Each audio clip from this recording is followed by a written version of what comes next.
आप सभी को मेरा प्रणाम। मैं गार्गी स्वर्णकार आज आप सभी के लिए लेके आई हूँ मोशन फिजिक्स का पहला चैप्टर हमारी एनसीईआरटी का क्लास 9th का, जिसे कि हम बहुत आज आसानी से पढ़ने वाले हैं। और मैं ये आपको गारंटी दे सकती हूँ कि इसके बाद आपको कोई प्रॉब्लम नहीं होगा। फिजिक्स को हमने ऐसा बना दिया है इस दुनिया ने कि हाँ, फिजिक्स और मैथ्स इतना हार्ड होता है, इतना हार्ड होता है, उसका एकदम ऐसा भूतिया चेहरा बना दिया है। बट आज हम लोग इसे ऐसे पढ़ने वाले हैं कि आपको ये एकदम ऐसे नमक की तरह लगेगा, एकदम चुटकी भर। ऐसे आप इसको मसल के रख देंगे, इतना आसान आपके लिए आज का ये चैप्टर मोशन फिजिक्स का पहला चैप्टर होने वाला है। तो चलिए शुरू करते हैं हमारा पहला चैप्टर मोशन। तो सबसे पहले एक चीज मैं आपको शुरू में ही बताना चाहूँ कि पहले हम टर्म के बारे में देखते हैं कि हमारे चैप्टर का मतलब ही क्या है। हमारे चैप्टर का जो नाम दिया हुआ है तो वो ऐसा क्यों दिया हुआ है, हमारे चैप्टर के नाम हमें क्या बताना चाहता है कि हाँ, हम इस फिजिक्स के चैप्टर में, इस चैप्टर में, इस पूरे कंटेंट में हम क्या पढ़ने वाले हैं। तो टर्म से शुरू करते हैं।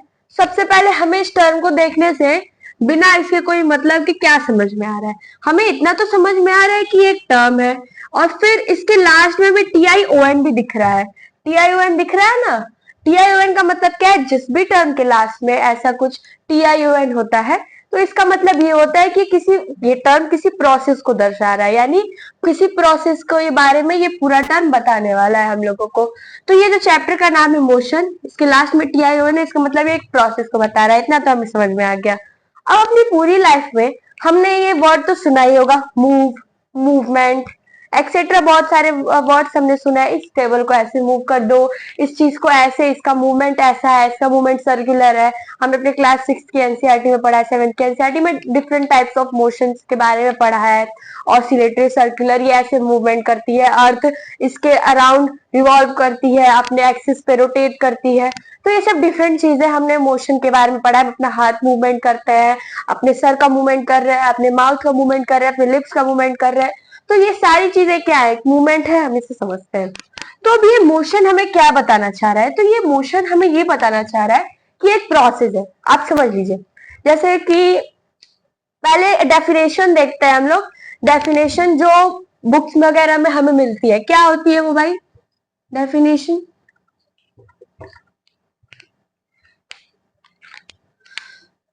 सबसे शॉर्टेस्ट डेफिनेशन और सबसे इजीएस्ट आपके समझने के लिए, change in position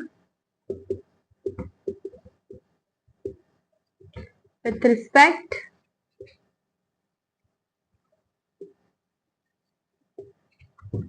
of time। तो change in position with respect of time, ये सबसे इजीएस्ट डेफिनेशन है जो कि हम लोग देखते हैं। तो अब इस डेफिनेशन को देख के हमें क्या समझ में आ रहा है, यही कि भाई पोजीशन में चेंज होता है रिस्पेक्ट के टाइम में, सीधा सीधी रखता हुआ रख लिया हमने। लेकिन अगर हम इसको आराम से पढ़े, आराम से देखें, तो ये एक ऐसा प्रोसेस है मोशन जिसमें कि बदलाव हो रहा है। बदलाव,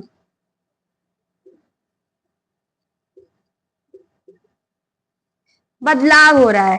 क्या बदलाव हो रहा है? हमारी पोजीशन में, हमारी स्थिति में। मैं यहाँ खड़ी हूँ, ठीक है, मैं यहाँ पे खड़ी हूँ। अब मैं यहाँ से मान लो यहाँ मूव की, अपने हाथ को यहाँ से यहाँ मूव की, तो ये क्या हो रहा है, इस पर्टिकुलर ऑब्जेक्ट का, एक पर्टिकुलर ऑब्जेक्ट का जो है यहाँ पे ये है और यहाँ से ये यहाँ चला गया। तो ये पर्टिकुलर ऑब्जेक्ट जिसे कि हम ए मानते हैं, मान लेते हैं कि ये आशी है, आशी एक बच्ची है। तो ये जो आशी है ये यहां से इस प्लेस से इस प्लेस गई, ठीक है। ये आशी है जो कि बलिया से चली गई केरला, वो गई है केरला घूमने। तो वो बलिया से केरला घूमने चली गई आशी जो है। तो वो एक जगह पे थी, एक पर्टिकुलर जगह पे थी। अब वो जगह जरूरी नहीं है कि कोई सिटी हो, कोई कंट्री हो, वो कोई भी जगह हो सकती है। जैसे मैं यहाँ पे खड़ी हूँ, मैं प्रेजेंट जो मेरा लोकेशन है यहाँ पे, अभी जो मैं यहाँ खड़ी हूँ ये भी मेरा पोजीशन है। यहाँ से मैं अगर यहाँ पे भी हिलती हूँ तो मैं मूवमेंट कर रही हूँ, यानी मैं जहाँ खड़ी हूँ, जहाँ जिस स्थिति में हूँ वहां से अपने शरीर को मूव कर रही हूँ। तो बस यही जो मैं प्रोसेस कर रही हूँ ना, कुछ हो रहा है, कुछ प्रोसेस हो रहा है, कुछ प्रक्रिया चल रही है। तो ये जो प्रक्रिया है, ये जो बदलाव आ रहा है मेरे पोजीशन में, अब मुझे ये अब आगे क्या कह रहा है कि विथ रिस्पेक्ट ऑफ टाइम भी तो कह रहा है, तो टाइम के रिस्पेक्ट में यानी कि अब मैं यहाँ खड़ी हूँ, मुझे यहाँ से यहाँ जाने में कुछ समय लगा, कुछ माइक्रो सेकेंड्स लगे, बहुत कम सेकंड लगा, लेकिन मुझे कुछ लगा टाइम यहाँ से यहाँ मूव करने में। वैसे ही सेम आशी को बलिया से केरला जाने में बहुत घंटे या दिन, 1-2 दिन लगे होंगे, तो यहाँ से यहाँ जाने में उसको कुछ टाइम लगा होगा, फ्लाइट से गई होगी तो और जल्दी पहुंची होगी, लेकिन कुछ समय तो आशी को यहाँ से यहाँ जाने में लगा ही लगा होगा। तो वही है कि वो प्रक्रिया, मोशन वो प्रक्रिया है, वो प्रोसेस है जिसमें कि किसी भी ऑब्जेक्ट का, किसी भी चीज का, कुछ भी किसी भी चीज का बदलाव होता है उसके पोजीशन में। किसी भी चीज के पोजीशन में जब बदलाव आता है टाइम के आधार में, टाइम के रिस्पेक्ट में, तो हम उसे मोशन कहते हैं। यही हमारा टर्न, और यही मोशन को हम बहुत अच्छे से क्लासिफाई करके, उसके टाइप्स के बारे में पढ़ के, कैरेक्टरिस्टिक्स के बारे में पढ़ के, और उसके अंदर डीप में पढ़ के हम जानने वाले हैं कि what is totally about motion. तो इस चैप्टर में हम यही पढ़ने वाले हैं कि मोशन हमारा होने क्या वाला है। तो होप है कि आपको इस टर्म का मतलब समझ में आएगा कि व्हाट इज मोशन। यहां से यहां में गई, मैंने मोशन किया ना, फिर यहां से आ गई। आपने ड्रिल वगैरह देखा हुआ स्काउट गाइड में, ऐसे हाँ सैल्यूट सर, फिर ऐसे मूवमेंट करते हैं। मैंने भी बहुत सारे स्काउट गाइड्स में ड्रिल किए हैं। तो स्काउट गाइड का ड्रिल हुआ, चाहे कमांडो का ड्रिल हुआ, चाहे आर्मी का ड्रिल देख रहे हैं, तो ये सारी चीजें जो है, या फिर हम अपने डेली लाइफ में बैठे थोड़े रहते हैं, मोशन करते रहते हैं। अपना दिमाग हमारा दिन भर काम करता रहता है, हमारे हैंड्स मूव करते रहते हैं, हमारा कुछ ना कुछ, हमारी आईज ब्लिंक होती रहती है, हमारे सेंसेस हमेशा ऑन रहते हैं। तो हम हमारे हेयर्स जो है, एयर्स की वजह से एयर पार्टिकल जो है वो भी मूवमेंट में कंटिन्यूअसली मूव कर रहे हैं। उसमें जो स्मॉल एयर में पार्टिकल्स होते हैं वो भी मूवमेंट कर रहे हैं, अपनी पोजीशन बदल रहा है। अगर हवा में ऐसे हवा चल रही है, यहाँ पे एक पार्टिकल है, वो थोड़ी देर में यहाँ पे आ गया, तो वो अपनी पोजीशन इस प्लेस से यहाँ तक बदला, इतने डिस्टेंस ने ट्रेवल की एक टाइम रिस्पेक्ट में। तो बस यही मोशन है। होप आपको ये समझ में आया होगा। अब बढ़ते हैं हमारे नेक्स्ट टॉपिक की तरफ। सॉरी।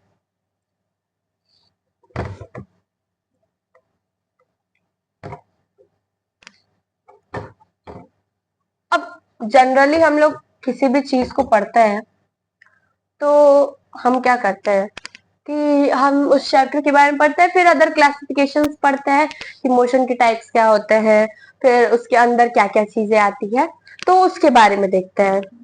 सबसे पहले मोशन की क्लासिफिकेशन जो किए गए हैं वो है 2 टाइप्स की, मेनली, मेजरली जिसे कहते हैं हम लोग। ऐसे तो बहुत सारे हो गए। देखो, जो टाइप्स होते हैं उनको ही हम दोनों साइड में, इन दोनों साइड में 2 एस्पेक्ट्स की हेल्प से डिवाइड कर देते हैं, बस इतना ही अंतर होता है। इसलिए मेजरली इसके 2 ही टाइप्स होते हैं। अदर्स जो हम सर्कुलर, ऑसिलेटरी, स्ट्रेट, लीनियर, इसको भी लेते हैं, बट इसी में 2 डिफरेंट एस्पेक्ट से ये क्लासिफाइड हो जाता है, अलग अलग डिफरेंशिएटेड हो जाता है। तो अब आगे मैं समझाऊंगी कि ये कैसे हो रहा है, पहले देखते हैं। एक होता है यूनिफॉर्म,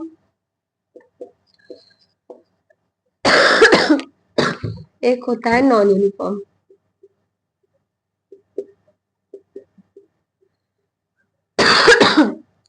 ये 2 होते हैं, यूनिफॉर्म और नॉन यूनिफॉर्म।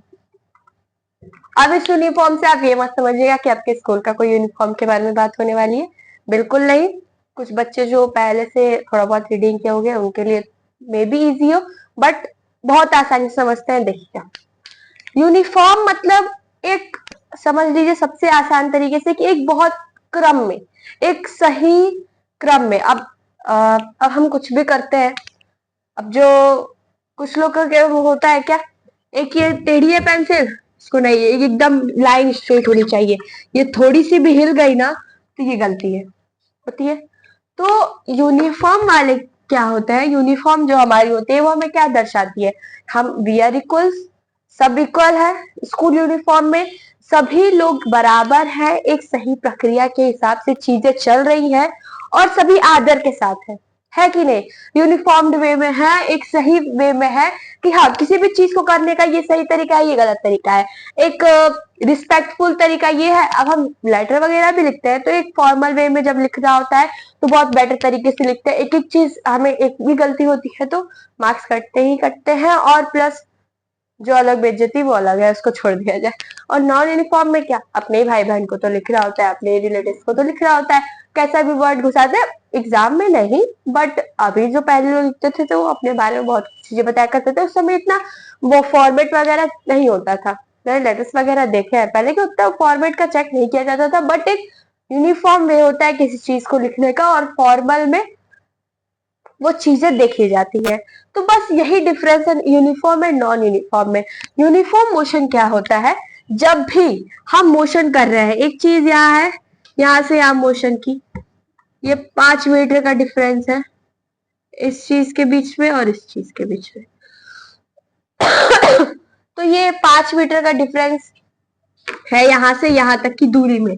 तो ये एक ऑब्जेक्ट है, ठीक है, ये मान लो एक एप्पल है, ठीक है, इसके पैर आ चुके हैं, तो ये चला, ठीक है, यहाँ पहुंचा, तो ये 5 मीटर डिस्टेंस कवर किया। अब इसको क्या करना है कि एप्पल को कहा गया है कि भाई तेरे पैर आ गया है तो थोड़ा हमें 20 किलोमीटर चल के दिखा, ठीक है।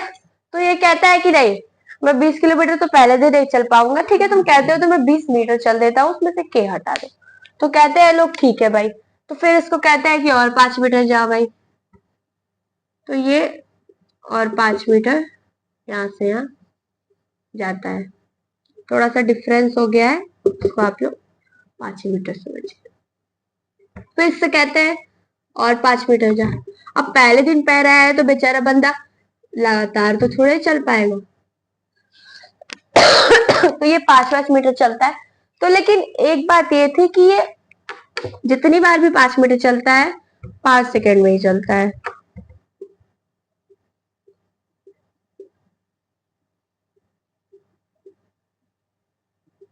तो ये पहले 5 मीटर 5 सेकंड में चलता है, दूसरे भी 5 मीटर 5 सेकंड में कवर करता है, तीसरे भी 5 मीटर 5 ही सेकंड में कवर करता है, चौथे भी 5 मीटर 5 सेकंड में कवर करता है।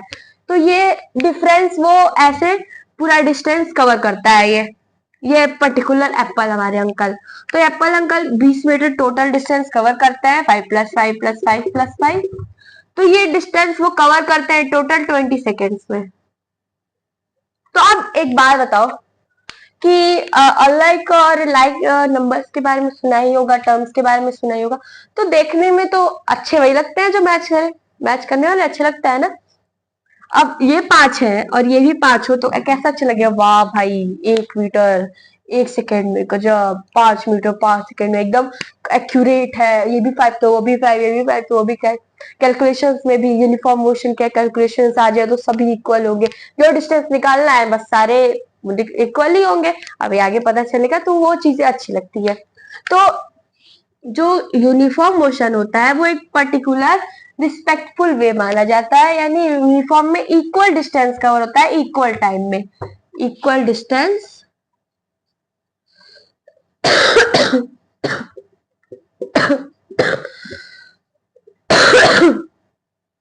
सॉरी,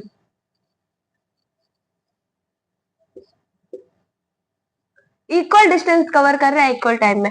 हमारे एप्पल भैया 5 मीटर 5 सेकंड में चलते हैं, अगले भी 5 मीटर 5 सेकंड में चलते हैं, उसके भी अगले 5 मीटर 5 सेकंड में, ऐसे ही वो चलता है 20 मीटर 20 सेकंड में। तो अभी अच्छा लग रहा है ना 20 मीटर 20 सेकंड।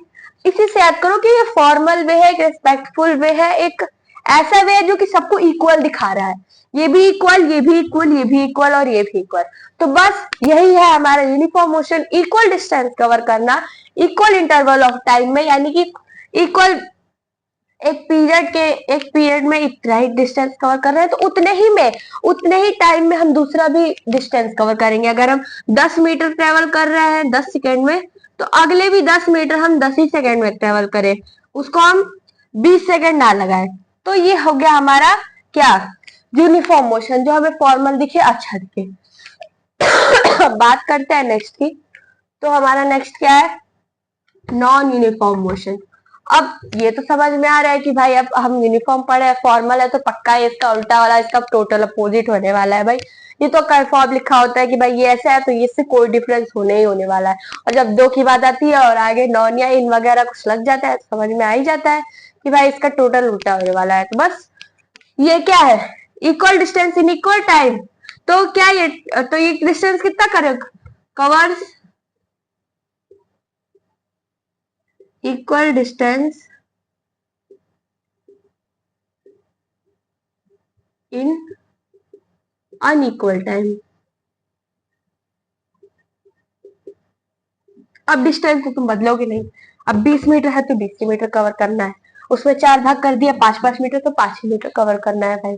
तो अब ये बोल रहा है कि अब उसको टाइम ही तो वो जो है बदल सकता है, वो अधिक टाइम ले या ज्यादा टाइम ले वही बदल सकता है। डिस्टेंस उसको टोटल कवर करनी ही करनी है, उतने ही जितना टाइम लगा है उसको इतना, जो क्लासिफिकेशन है जो बांट दिया गया है उसको उतना करना ही करना है भाई, डिस्टेंस उसको उतना कवर करना ही पड़ेगा।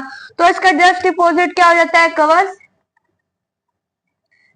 Equal distance in unequal time. तो अब क्या करेगा, ये 5 मीटर में 5 सेकेंड चला, सॉरी 5 सेकेंड में 5 मीटर चला, तो अगले 5 सेकेंड में कितना चल रहा है, तो अगले 5 मीटर को ये 15 सेकेंड में चल रहा है।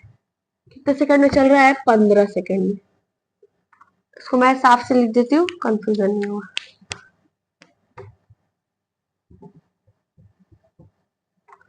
तो ये हमारे एप्पल भैया को ले ले, नहीं नहीं नहीं, इस बार ऑरेंज भैया को टाइम दिया जाए।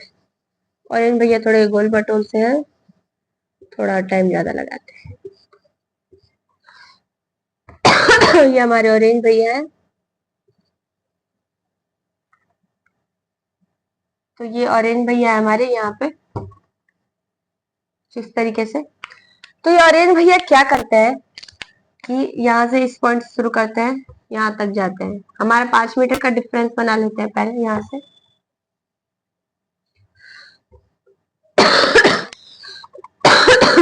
सॉरी, तो ये 20 मीटर इन्हें भी कवर करना है भाई, इनको भी आज पैर मिल गए, हाथ भी दे दिया जाए इन्हें ताकि थोड़ा तेज दौड़ने में प्रयास करे। एप्पल भैया को हाथ दे दिया गया, देखता है कि वो तेज दौड़ता है या फिर हमारे उम्मीदों पर पानी फिरने वाला है। तो ये क्या करते हैं कि 5 मीटर जो है कितने टाइम में कवर करते हैं, 5 मीटर जो है 10 सेकंड ले लेते हैं पहले 5 मीटर करने में।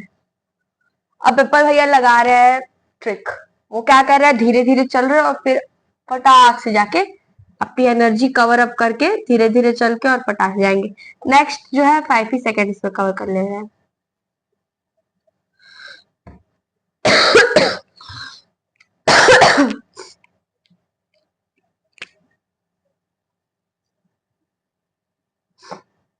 अगले नेक्स्ट 3 सेकेंड, रिकॉर्ड टूट गया एप्पल भैया का, और अगले 5 मीटर कवर कर रहा है 15 सेकेंड्स में। तो ये हमारा इनका चार्ट बनता है कि ये टोटल 20 मीटर डिस्टेंस कवर करते हैं same as the apple, and total time जो लेते हैं वो लेते हैं 33 सेकेंड्स, है ना।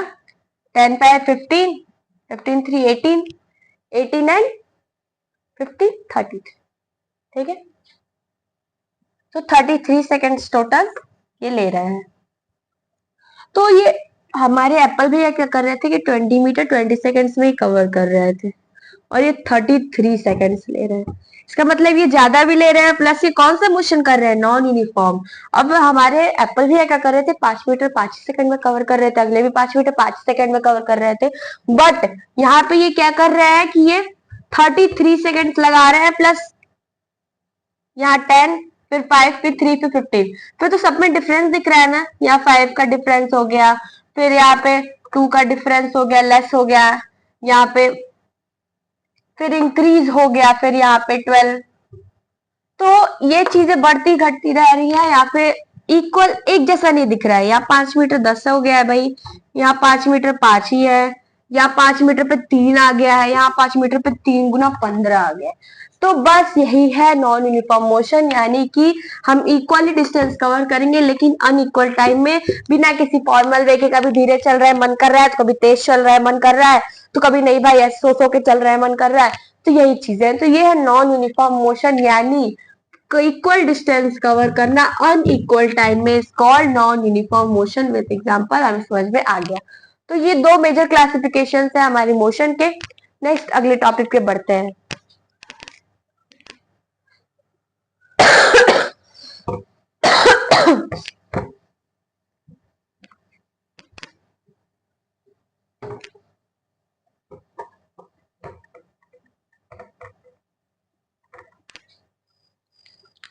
अब अगला टॉपिक है, मैं आपको बताने वाली थी कि जो टाइप्स ऑफ मोशन होते हैं हमने बहुत सारे पढ़े हुए हैं।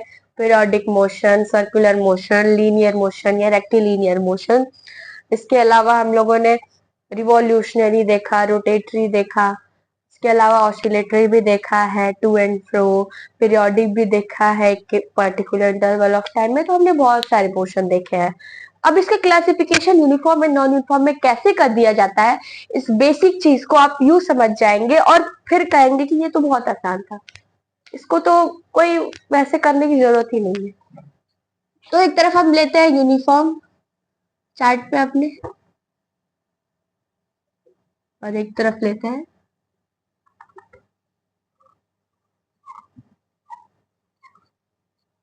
Non uniform.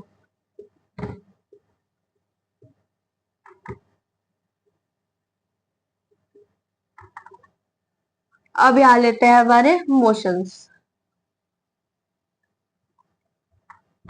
अब एक एक को समझेंगे और फिर मैं आपको बाकी होमवर्क दूंगी, ताकि आप मुझे कमेंट सेक्शन में बताएं कि आपको ये चीजें समझ में आई कि नहीं। आप इसको एनालाइज कीजिए, ठीक है।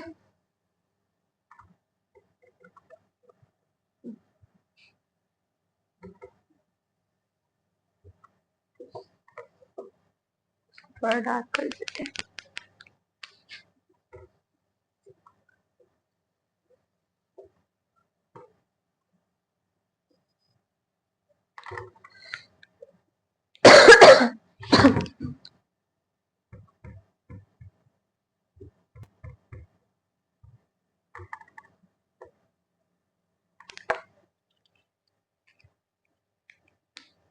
ठीक है, अब पहला देखते हैं। सबसे पहले हमें जिसके बारे में बताया जाता है वो है हमारा क्या, रेक्टिलिनियर मोशन या फिर लीनियर मोशन।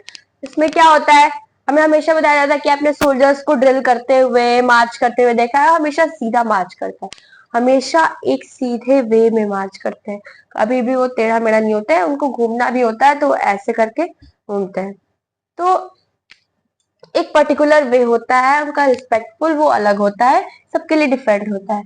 तो ये क्या हुआ, तो अब हम देखते हैं रेक्टी लीनियर मोशन।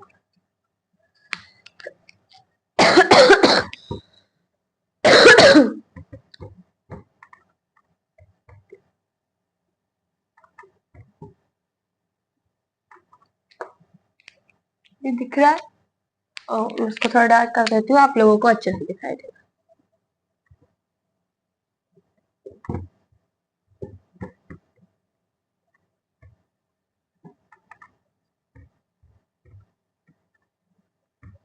एक चीज मैं बताना भूल गई आप लोगों को कि whenever you find any mistake in any of my vocabs, you can definitely tell me in the comment section. Okay? आप कभी भी मुझे बता सकते हैं, मेरी वोकेबलरी में कोई भी गलती हो आप उसे खोजिए एक एक, बट पढ़ाई पे भी ध्यान दीजिएगा और वोकैब को भी देखिएगा। एक विद्यार्थी की ये अच्छी पहचान होती है, इसलिए मैंने आपको बताया। तो कभी भी मेरे किसी भी स्पेलिंग्स में आपको कोई भी मिस्टेक दिखे, आप मुझे डेफिनेटली कमेंट सेक्शन में बता सकते हैं और उसे देख भी सकते हैं, बट मैं ट्राई करूंगी कि कोई भी गलती ना हो। तो रेक्टिलिनियर या फिर लीनियर, तो इसमें क्या होता है कि हम स्ट्रेट मार्च करते हैं। तो ये तो टाइप हो गए ना। अब एक मोशन कर रहा है, हम इसको ऐसे मूव करें या ऐसे मूव करें या ऐसे मूव करें या ऐसे मूव करें, कैसे भी मूव करे, उसका एक तरीका हो गया कि हाँ ये चीज ऐसे मूव कर सकती है, ये चीज ऐसे मूव कर सकती है, ये चीजें ऐसे मूव कर सकती है और ये चीजें ऐसे मूव कर सकती है। तो अब स्ट्रेट पाथ में अब इसका डिफरेंशिएशन कैसे हो जाता है दो डिफरेंट क्लासिफिकेशंस में। तो क्या होता है कि यूनिफॉर्म में हम क्या करते हैं कि अब ये एक पर्टिकुलर ऑफ टाइम पे 5 मीटर जो हमारे सोल्जर है वो चले 5 सेकेंड में। तो अब यही चीज जो है कि हम मोशन कर रहे हैं तो उसको यूनिफॉर्म वे में कर रहे हैं कि 5 मीटर हम जो कवर कर रहे हैं उसमें हम 3 सेकेंड का टाइम लगा रहे हैं। नेक्स्ट, या 5 सेकेंड में हम 5 ही सेकेंड में कर रहे हैं। तो एक यूनिफॉर्म में या फिर एक नॉन यूनिफॉर्म वे में ही कोई भी टाइप ऑफ मोशन जो है क्लासिफाइड हो जाता है यूनिफॉर्म एंड नॉन यूनिफॉर्म में। अगर एक सही वे में फॉर्मल वे में कर रहे हैं यानी equal distance in equal time में कर रहे हैं तो वो यूनिफॉर्म कहला जाता है। ठीक नहीं कर रहे हैं हम, इक्वल डिस्टेंस कवर कर रहे हैं अनइक्वल टाइम में, तो फिर वो नॉन यूनिफॉर्म कहला जाता है। ठीक, तो बस यही डिफरेंस होता है कि कैसे एक टाइप ऑफ मोशन दो डिफरेंट पार्ट्स में क्लासिफाइड हो जाता है। तो यही चीजें होती है, बहुत इजी था, आपको बस थोड़ा सा दिमाग लगाना था, बस वो क्लासिफाई हो जाएगा। और ये डिफरेंट टाइप से कि कैसे कैसे मोशन किया जाता है। और फिर मेजर क्लासिफिकेशंस क्या है, uniform and non uniform. Rectilinear के बाद हम पढ़े थे सर्कुलर। सर्कुलर सर्कुलर में क्या करते हैं, हम एक सर्कुलर पाथ पे कवर का मोशन करते हैं। तो एक सर्कुलर पाथ पे जैसे हमारी जो पहले टॉयज आते थे ये ट्रेन्स वगैरह वाले, तो ट्रेन इसकी गोल गोल गोल गोल गोल गोल घूमा करती थी ऐसे। तो यही जो एक सर्कुलर पाथ पे जब हम कोई भी ऑब्जेक्ट जब एक सर्कुलर पाथ पे मोशन करती है, इसका मतलब ये है कि वो सर्कुलेट मोशन कर रही है, सर्कुलर मोशन कर रही है। कौन सा मोशन कर रही है, सर्कुलर मोशन कर रही है। नेक्स्ट हमने पढ़ा था सर्कुलर के बाद हमने पेंडुलम का एग्जांपल देखा था जिसमें हमने ऑसिलेटरी मोशन पढ़ा था, ऑसिलेशन वाला मोशन। और उसके अलावा पीरियोडिक मोशन भी पढ़ा था। तो अब एक ये इसको इक्वल बना देते हैं, एक पेंडुलम है, ये यहाँ से यहाँ जाती है, फिर वापस बैक होती है, यहाँ जाती है और फिर अपने मेन पोजीशन पे चली आती है। तो एक यहाँ से यहाँ जाने के बाद वो कितने टाइम में यहाँ पे आती है, वही होता है ऑसिलेटरी मोशन। ऑसिलेटरी यानी यहाँ से यहाँ गई, फिर यहाँ से आ गई और फिर अपने मेन पोजीशन पे आ गई। तो यही होता है ऑसिलेटरी मोशन। अब पीरियोडिक मोशन में क्या होता है कि ऑसिलेटरी और पीरियोडिक में डिफरेंस होता है कि कोई फिक्स्ड पीरियड ऑफ टाइम में ही पीरियोडिक मोशन होगा। एक पेंडुलम है, ठीक है, जैसे ही कुछ स्पेसिफिक होता है जैसे 12 PM हो जाए, AM हो जाए, तो इस टाइमिंग पे ये सिर्फ बेल जो होती है ये ऐसे मूव करके साउंड प्रोड्यूस करती है। सॉरी, तो ये ऐसे बेल जो भी पेंडुलम लगी होती है, उसके अलावा बेल्स भी लगी होती हैं आजकल, तो वो 12 AM PM पे और पीरियोडिक मोशन करती है फिक्स इंटरवल ऑफ टाइम पे। ये पीरियोडिक की स्पेसिफिक इंफॉर्मेशन है कि पीरियोडिक हमेशा एक फिक्स पीरियड ऑफ या फिर इंटरवल ऑफ टाइम पे ही होगा। और ऑसिलेटरी क्या होगा, अपने एक ऑसिलेशन जब कंप्लीट करती है यानी अपने मीन पोजीशन से मूव करती है आगे पीछे और फिर अपने मीन पोजीशन पे वो जितने टाइम या सेकंड्स में आती है वो उसका ऑसिलेटरी मोशन होगा। और पीरियोडिक एक फिक्स इंटरवल ऑफ टाइम पे जो मोशन होता है उसे हम पीरियोडिक मोशन कहते हैं। नेक्स्ट हमारा आता है क्या, to and fro motion. To and fro motion किसे कहते हैं, ऑसिलेटरी को ही टू एंड फ्रो मोशन कहते हैं।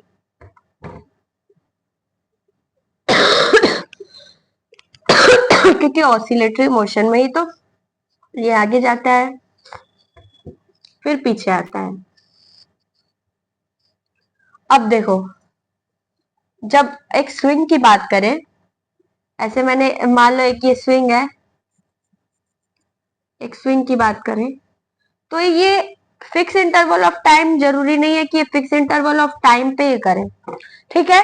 बट जब पेंडुलम मूव करती है तो एक फिक्स इंटरवल ऑफ टाइम पे ही वो टू एंड फ्रो मोशन करती है, या फिर रिंग करती है, या फिर आगे पीछे जो कह लो वो करती है। बट अगर हम मिक्स स्विंग की बात करें तो ये टू और फ्रो मोशन तो करती है, बट कोई फिक्स्ड इंटरवल ऑफ टाइम इसके लिए डिसाइडेड नहीं होता है। तो यही डिफरेंस होता है ऑसिलेटरी एंड पीरियोडिक मोशन का। रिवॉल्यूशनरी मोशन बहुत आसान है, रिवॉल्यूशनरी में कुछ नहीं है।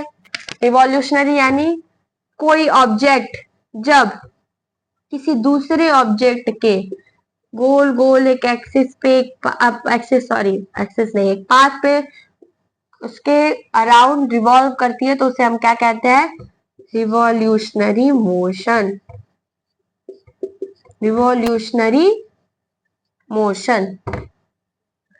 रोटेटरी मोशन, रोटेटरी मोशन बस अर्थ का एग्जांपल लो, सब समझ में आ जाएगा। रिवॉल्यूशनरी समझ में आया। रोटेटरी की बात करते हैं। रोटेटरी मतलब कोई भी ऑब्जेक्ट जब अपने एक्सिस पे, ये अर्थ का एक्सिस होता है, थोड़ा सा टिल्टेड होती है 22.5 डिग्री पे, अब कंफर्म याद नहीं है बट जहां तक याद है 22.5 याद है। तो यहाँ पे टिल्टेड होती है अर्थ अपने एक्सिस पे, जो कि अपने ही एक्सिस पे गोल गोल चक्कर करती है, अपने ही एक्सिस पे अराउंड घूमती है। तो ये होता है अपनी एक्सिस पे घूमना यानी रोटेटरी मोशन। अपने ही एक्सिस पे घूमना यानी रोटेटरी मोशन। तो ये कुछ टाइप्स थे जो आपको समझना था। अब इसके classification uniform and non uniform motion में भी मैंने आपको बता दी।